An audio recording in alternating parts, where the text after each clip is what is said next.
Fala aí, nação tricolor! Seja bem-vindo a mais um vídeo aqui no canal. Vamos acompanhar as últimas notícias do São Paulo. Traga atualizações para vocês do Mercadão da Bola do Tricolor. E vamos ver essas últimas polêmicas no São Paulo. Então, sem mais enrolação, vamos pro vídeo. E a pressão pela renúncia de Júlio Casares virou gigante. Nas últimas horas, membros da Independente e da Dragões da Real, as principais organizadas do São Paulo, se pronunciaram, exigindo a saída do presidente. A Independente escreveu, abre aspas, estamos exigindo imediatamente a renúncia desse corrupto covarde que enganou todos nós. Baita decepção do caramba. Mudei as palavras por conta dos palavrões. Não existe perdão para quem roubou o tricolor. 22 milhões de torcedores apaixonados pelo São Paulo foram assaltados. Já a Dragões da Real escreveu, abre aspas, permanecer no cargo é insistir no erro, prolongar a crise e submeter o São Paulo a um projeto personalista, colocando o clube abaixo de vaidades individuais.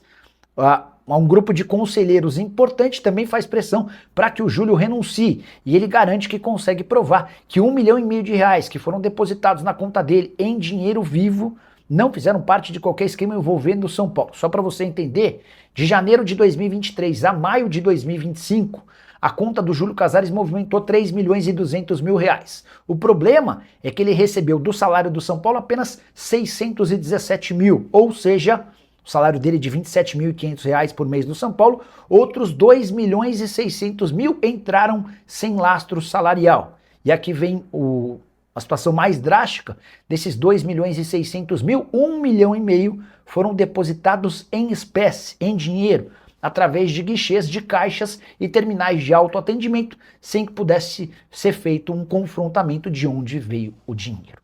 Esses bastidores do tricolor que estão fervendo, Miller. Olha, Marina, a minha tristeza, hoje eu sou sócio do São Paulo há muitos anos, né? E eu vou sempre no clube, inclusive hoje vou comer lá com minha família, almoçar, jantar, fazer academia, enfim. Os meus filhos, né? Minha filha faz ginástica no clube. E claro que para mim é um motivo de tristeza, né? Não é só o Corinthians que estava, né? Como esteve, né? Nas páginas policiais no passado, hoje é o São Paulo.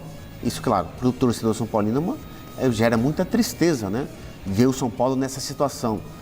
Então, eu recebi agora uma mensagem de um São Paulino, lá da diretoria, dizendo que o presidente não quer renunciar e vai provar a sua inocência. Bom, se ele não quer renunciar e vai provar a sua inocência, o tempo vai dizer. Mas as investigações, né, estão aí a pleno vapor, né, Praz? Sim. Então, acredito que teremos novidades para os próximos dias. E a polícia instaurou esse inquérito depois de um relatório, né, do COAF, do Conselho de Controle de Atividades Financeiras, e agora tudo vai ser investigado. A gente tem que ter muita calma para saber o que de fato aconteceu ou não. A polícia vai investigar tudo isso. Agora, são algumas situações relacionadas ao São Paulo que eu queria pontuar. Primeiro que esse conselho aí, esse pessoal que estava reunido, Carlos Miguel Aidar, Leco, presidentes que acabaram num passado não muito distante, prejudicando muito o São Paulo, e agora estão julgando um outro presidente que supostamente teria prejudicado o São Paulo. Então, assim, você vê a situação em que se encontra um dos maiores clubes do Brasil, que recentemente era tido como uma coisa assim a ser atingida pelos outros clubes. O que o Flamengo é hoje financeiramente, a potência que o Flamengo é, que o Palmeiras é, esses clubes, o São Paulo que era antigamente, o São Paulo que era esse clube tido, nossa, a gente tem que ser igual ao São Paulo, porque o São Paulo faz tudo certinho. Então a gente tem que aguardar com muita calma as investigações para ver o que vai acontecer. Agora, é claro, se provando tudo que a gente está vendo aí nos portais, na mídia, nos últimos dias, nas últimas horas até, eu diria, o Júlio Casares não tem como continuar à frente do São Paulo. Isso me parece evidente. É um ano de eleição no São Paulo, em que ele perde muito poder político e que, na minha visão, se isso for comprovado, ele não pode continuar à frente do São Paulo Futebol Clube. É bem verdade que está tudo no terreno da investigação. Da investigação. Tá tudo Está em exato. segredo de justiça. Exatamente. Né? O delegado está investigando, a investigação está correndo ainda, né? O Casares hoje ele pode dizer, não, eu sou inocente, eu não sou culpado, porque o momento ainda é de investigação. Exatamente. Agora, o que deixa todo mundo espantado, inclusive é o seguinte, de ter mais de 100 boletos bancários para sua ex-mulher. Isso deixa todo mundo, pô, peraí, mais de 100 boletos bancários. Quer dizer, não sou eu que estou falando, a investigação que está mostrando, isso. Quer dizer, então, todo mundo, baseado nisso, que as duas uniformizadas maiores do São Paulo, né? A Independente e a Dragões da Fiel, através do André e do Baby, emitiram uma nota hoje pedindo a renúncia do presidente. Quer dizer, as duas uniformizadas que sempre apoiaram o presidente, hoje estão pedindo a renúncia dele. Quer dizer, não é só o torcedor de internet ou da arquibancada, são as uniformizadas que representam muito para o tricolor. Então, acho que a situação dele, politicamente, está muito complicada, tá mesmo, isso é fato, né? Agora, se ele provar lá na frente que ele é inocente, ele vira o jogo. Politicamente, ele se fortalece, até porque esse ano, como disse o Paes, é ano de eleição, é um ano que sempre foi difícil as eleições no São Paulo, sempre. Toda eleição no São Paulo para presidente sempre foi muito, muito complicada, muita confusão, e esse ano não vai ser diferente. É uma eleição difícil porque é uma eleição indireta. Exatamente.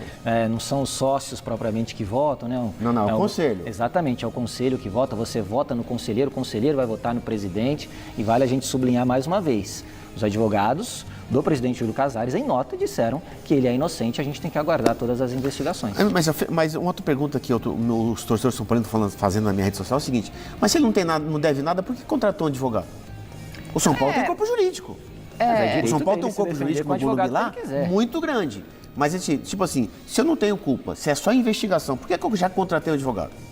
É direito dele se defender com quem ele quiser. Exatamente. E uma pessoa do calibre também, o presidente do clube também, né? Faz parte ali, mas vamos aguardar, vamos ver aí cenas desses próximos dias. De fato, o ano passado o São Paulo foi muito turbulento, dentro e fora de campo. Vamos ver os próximos passos da investigação. Marcelo Baceggio também pode trazer a gente qualquer novidade e só reafirmando os advogados do Casares que garantiram ali em nota que ele não cometeu nenhuma irregularidade. Muito bem, Arnaldo Ribeiro. Vamos lá. Saiu o resultado da reunião. Você quer anunciar? Era uma reunião que tinha, como você observou, um ar meio de conluio, né? O Conselho Consultivo. Não uma reunião decisiva, não uma reunião de estabelecer um parecer e eles passaram mais pano do que eu imaginava para o Casares, né? Então a gente... sinceramente, esperava que não tinha clima para tanta passada de pano assim, mas foi o que aconteceu. Pois é, né? Apenas um dos membros do Conselho Consultivo, o Zé Carlos Ferreira Alves, né, advogado da oposição. O Zé Carlos Ferreira Alves não foi nem presidente do São Paulo, nem presidente do Conselho Deliberativo, mas apenas um desses caras integrantes da reunião defendeu o impeachment do Casares, ou seja, eles analisaram a peça da oposição dos mais de 50 conselheiros que indicavam o impeachment do Casares. O parecer do Conselho Consultivo foi que não há prova suficiente. Vou ler para vocês aqui. Vou colocar na tela para você. Vai botar? O texto que foi por favor, não vomitem, né? Mas é um pouco isso. O Gabriel Sá, que está aqui do lado do Tirone, é um dos repórteres nossos que estava à frente do prédio do Ives Gandas Martins, que, nossa, só de ouvir falar nesse nome para mim dá arrepios. Mas a ata que está aqui, esse papel assinado pelo José Eduardo Mesquita Pimenta, ele mesmo, ex-presidente de São Paulo, aliado do Casares, assim como Ives Ganda, diz o seguinte: José Eduardo Mesquita Pimenta é ex-presidente do São Paulo, o Pimenta, da época dos títulos do Tele, é o presidente do Conselho Consultivo. A nota diz o seguinte: o Conselho Consultivo do São Paulo Futebol Clube, após examinar o pedido de impeachment do presidente do clube encaminhado pelo Conselho Deliberativo e subscrito por 57 conselheiros, e duas notícias do UOL. Então, eles dizem que analisaram as notícias do UOL além do pedido, certo, da oposição. Após a oitiva do presidente Júlio Casares, por maioria de votos, decidiu o quê? Oitiva quer dizer, o Casares se defendeu antes no Conselho Consultivo, antes da decisão. Decidiu que, as acusações carecem de provas materiais especificamente contra o presidente, que alegou inocência. 2. O secretário-geral do Conselho, em seu livro, abre aspas, O Impeachment na Constituição de 1988, mostrou, através do uso desse instituto no Brasil e no exterior, que a decisão do colegiado parlamento, quando o utiliza, tem uma base jurídica inicial, mas sua decisão final é política, ou seja, se tem a pessoa acusada com condições ou não de continuar dirigindo o país, a unidade federativa, provincial ou municipal sob sua condução. É aquilo que a gente sempre fala aqui, que o Isso. impeachment tem uma questão Precisa de técnica, um artefato jurídico, mas é uma questão política. e é incrível que eles achem que o mais incrível é que eles acham que não existe nenhuma coisa nem outra, no caso. Nem a Isso. questão técnica e nem a inviabilidade política. 3. Não obstante a gravidade do momento, diante da inexistência de prova material ou de comportamento que já não tenha sido habitualmente utilizado na direção do clube, entende que, do ponto de vista estritamente jurídico, não há elementos de prova material para justificar um parecer favorável ao impeachment presidencial. Assina José Eduardo Mesquita Pimenta. Fale sobre Cara, você vomitou e faz seu primeiro comentário. Não, é que eu só me espanto, além do espanto geral dessa nota, né, dizer que não há provas materiais, tem uma investigação da polícia rolando, né? Os depósitos estão aí, né? Isso, vou dizer que não há provas materiais, me parece uma loucura, mas enfim. Agora, no ponto 3, o negócio que me arrepiou a espinha aqui é essa parte. Diante da necessidade de prova material ou de comportamento que já não tenha sido habitualmente utilizado na direção do clube. O que significa isso? O que significa Que esse negócio todo mundo faz, então tá tudo bem? E aí é basicamente isso? Soa assim, né, cara? Eu não sei, eu posso estar errado, eu posso não estar interpretando direito, eu não sou advogado, mas é isso que diz a nota? Isso aí mais ou menos isso aí acontece, isso aí o futebol é assim mesmo, não é isso? Exatamente. Agora, a pergunta aqui, Arnaldo, que eu faço a você o que isso implica, você acha, do ponto de vista político? Vamos lá. Vamos lá, porque agora temos os próximos passos, né? Vamos lá. Em relação às investigações, às matérias, às denúncias, elas continuarão ocorrendo. Ficou claro pelas matérias do UOL e também do GE lá atrás que isso é um fio que está sendo desenrolado e vão aparecendo os esqueletos, né? Essa onda de denúncias mostra que a gestão é corrupta e se perdeu. E acho que isso não tem volta. Então, essas investigações vão ocorrer paralelamente na Justiça, na Polícia, no Ministério Público, a ponto de o São Paulo vai continuar sangrando com essas denúncias, com essas investigações, mesmo que elas ainda não tenham um desfecho conclusivo. Elas, assim, juridicamente eu até entendo esse parecer patético do Conselho Consultivo para dizer que não existe uma condenação. Por exemplo, o Augusto Melo, presidente empichado do Corinthians, ele foi indiciado judicialmente nominalmente, o que não aconteceu ainda, por exemplo, com o Casares, né? Então, vai ter esse lado, Tironi. As investigações policiais do Ministério Público, elas vão continuar acontecendo e mais coisa vai surgir à tona. A tendência é essa. 2, o processo político disso. Porque depois desse parecer do Conselho Consultivo, o presidente do Conselho Deliberativo, o Outen Aires, tem um prazo pequeno para convocar uma reunião do Conselho Deliberativo para colocar em pauta o impeachment, mesmo que o parecer do Conselho Consultivo tenha sido essa passada de pano. Agora, essa passada de pano foi tão grande, com tanta maioria, que me dá a impressão que mesmo com cada vez mais gente pulando do barco, se o impeachment fosse colocado em discussão no Conselho Deliberativo daqui a alguns dias, e sendo necessários 2/3 do Conselho para aprovar o impeachment não passaria. Me dá essa impressão depois desse parecer do Conselho Consultivo. Então vamos comentar sobre essas últimas notícias do São Paulo. E mais polêmica no tricolor. Agora a polícia investiga o presidente Júlio Casares por receber 1,5 milhões de reais de janeiro de 2023 até maio de 2025. Agora já começa a virar um absurdo. Ele precisa renunciar ou sofrer o impeachment, né, galera? Não tem outro jeito. Por mais que ele já ia sair de qualquer jeito nesse fim de ano, mas o São Paulo já estreia no Paulistão nesse dia 11. E como esses jogadores vão reagir dentro de campo com tanta polêmica? E que nem eu sempre falo aqui no canal, esses conselheiros também precisam ser cobrados.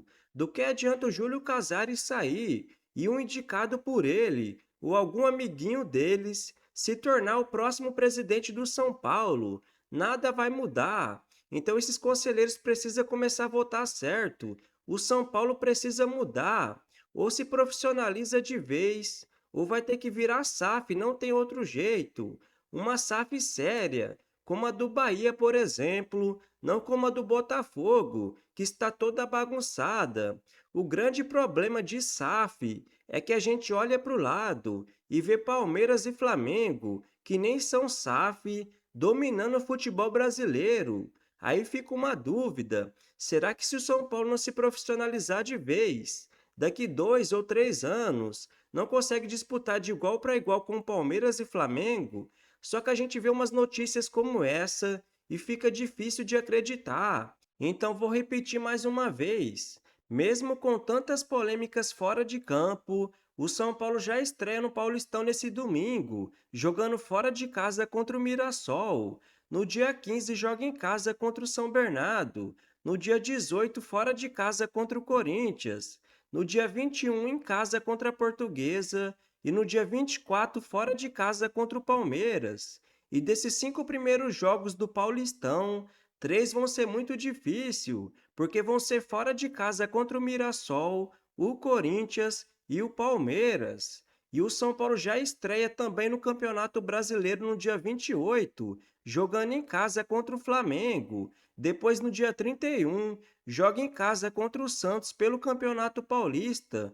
Então, essa temporada tende a ser muito difícil, porque vai emendar Campeonato Paulista com Campeonato Brasileiro. Então, eu espero que o São Paulo monte um bom elenco para não começar a correr o risco de cair para uma segunda divisão, até porque fora de campo está muito complicado. E o treinador Hernan Crespo espera pelo menos mais 3 reforços desse time do São Paulo. Mais um volante que pode ser o Alan do Flamengo, mais um meio-campista e mais um atacante. E que nem eu sempre falo aqui no canal, o São Paulo fica muito focado em trazer lateral direito, zagueiro, goleiro e volante e se esquece da prioridade, na minha visão, que tem que ser um camisa 10 de verdade. Até porque os atacantes e o centroavante do time sofrem muito com isso, porque sempre quem joga por ali ou é um volante ou é o Luciano, que é um atacante. Outra posição, na minha visão, que o São Paulo vai precisar de outro jogador é o ataque. Até porque o Rigoni saiu, o Dineno saiu, e o André Silva, o Caleri, o Rian Francisco, a gente não sabe como vai voltar. Então, São Paulo precisa de mais reforços para uma temporada tão longa como essa. Até porque no ano passado o São Paulo sofreu muito com lesões, porque tinha muitos jogadores também veteranos no elenco. Olha o Luiz Gustavo, por exemplo, ganhava 700 mil por mês. Oscar, 1,5 milhão, fora o valor da patrocinadora. E o São Paulo continua com muitos veteranos no elenco, como o Rafael Tolói, por exemplo, que ganha quase 1 milhão. O Wendel ganha 1 milhão. Lucas Moura quase 2 milhões. Mas o Lucas Moura tem tudo para voltar seu bom futebol nessa temporada.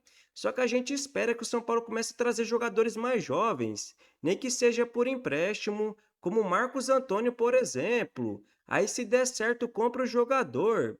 Só que abre a janela de transferência e o São Paulo fecha com o Danielzinho e com o Lucas Amon, 2 bons jogadores, só que de 31 anos de idade. Mas será que realmente vão jogar no São Paulo como jogaram no time do Mirassol? Até porque são camisas diferentes, peso diferente. O Mailton, por exemplo, jogava muito na Chapecoense, chegou no São Paulo e não conseguiu jogar, e já foi emprestado para o Fortaleza. Mas vamos torcer para o Danielzinho, que é sim um bom jogador, e para o Lucas Amon fazer uma boa temporada pelo São Paulo e não sofrer muito com lesões. Então, se você curtiu o vídeo, deixa seu like, se inscreva no canal e até a próxima!